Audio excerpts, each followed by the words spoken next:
Okay, for this next video, Matt and I are going to show 2 mount escapes if a person has got on top of you and they've mounted you and you're in a dangerous position. So we'll take it on the idea that Matt is on top of me in the mount, and if he was mounted in this position and I don't know Jiu-Jitsu, you got to think of what I would naturally try to do. Well, I'd probably freak out and get squirmy. And Matt, I just want you to base out whenever I try to bump you over. And he put no effort into that, and I'm already breathing heavy because I'm exhausting my energy. I might even try to kind of roll out of it, but if he stays on and takes my back, he might get a choke right in here, and from this position, it's even worse.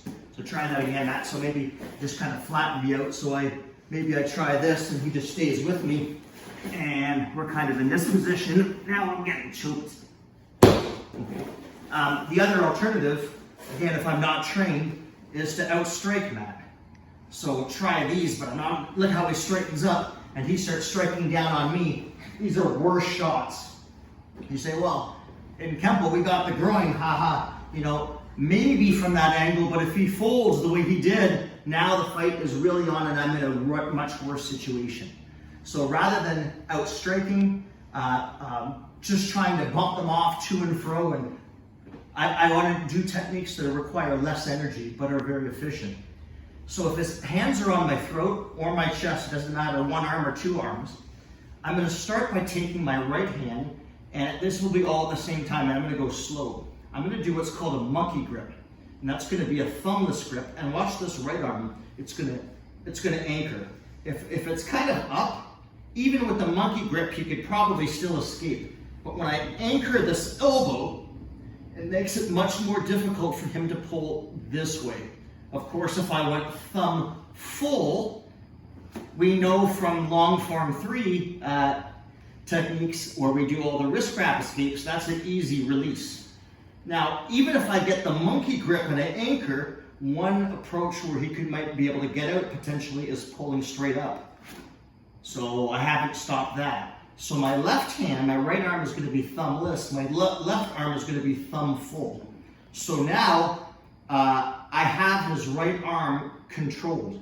And if I don't anchor the arm again, he might still, if he's strong, be able to work his way out. But as soon as I go thumbless, thumb full, anchor, try it out, Matt, it's pretty secure. Now you're probably thinking, yeah, I mean, he's going to rain elbows, punches for sure. So we can't do this as separate components, but I'm now going to trap his foot and turn my knee in the direction I'm going to bump him. If my leg is straight, even if I'm able to bump him, if he posts his knee up, post your knee when I go to bump you, Matt, he's stopping my ability to bump him over.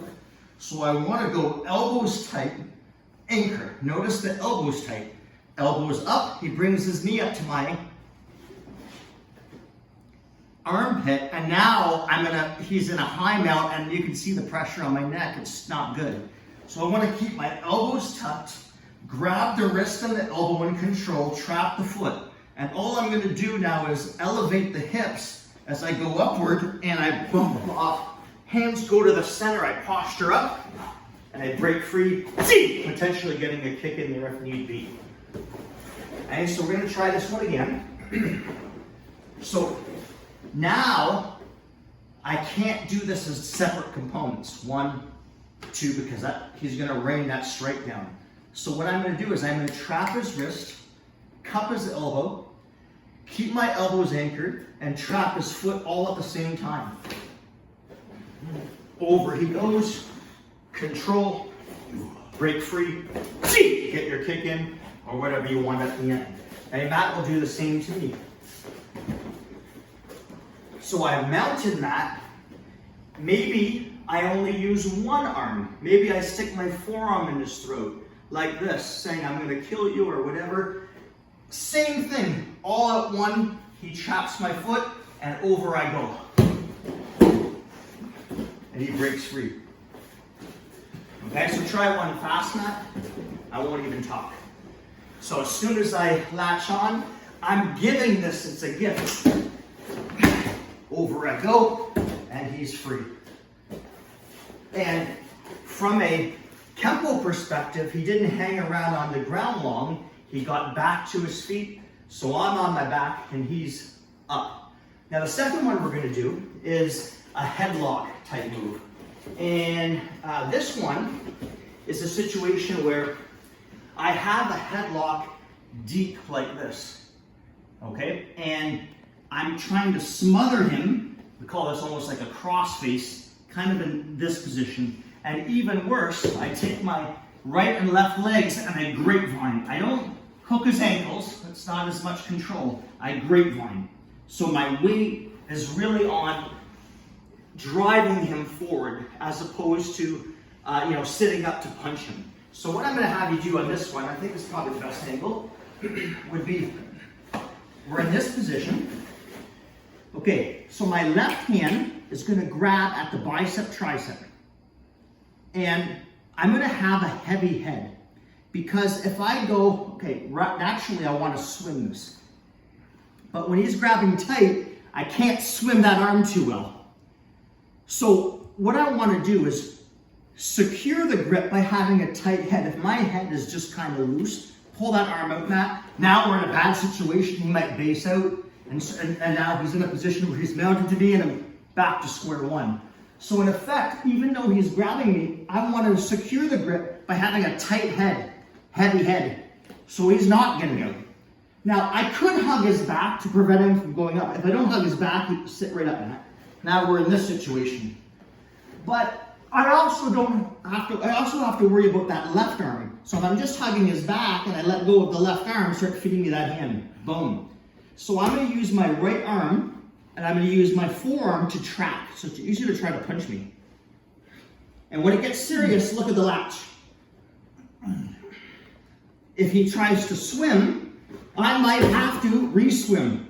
But I'm using this arm to keep trying to hit. So right now I know Matt's focus is punching, look. And when he decides not to punch, look. Over he goes. But I had to release one hook, which was a very subtle point. So I'm here. If he's not thinking punch, I'm happy with this. Okay, hook both, Matt. I take my right foot, lift it up, cinch. But if he grapevines both, and his focus is now, he's controlling, heavy head, I'm going to punch, this is more serious. Keep going, Matt.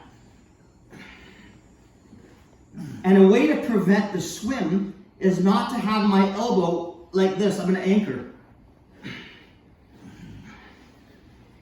And when he decides maybe I'll post out, oh, I release if he has the grip. If he has this, I release, boom, and I go right away. Okay, so let's switch it up, Matt. So I'm in this position, and I'm serious about this. So he has a heavy head. I can't pull it out now. And right now I'm thinking, okay, I'll grapevine both, and I'll just strike him in the head. Look at the track. When I try to swim, look at him bend the elbow. And then when I call him, he releases the one grip. Look, I'm gone. Go for it. And the one last key thing is you'll notice that Matt tried to do it while I was talking. As soon as his foot went down, he went. Because it's a game in the sense that we'll do punch protection first, Matt.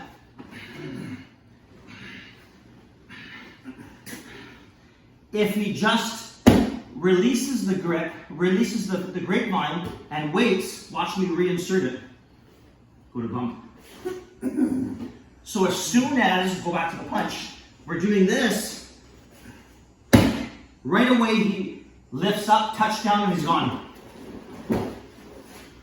He disengages, and we're done.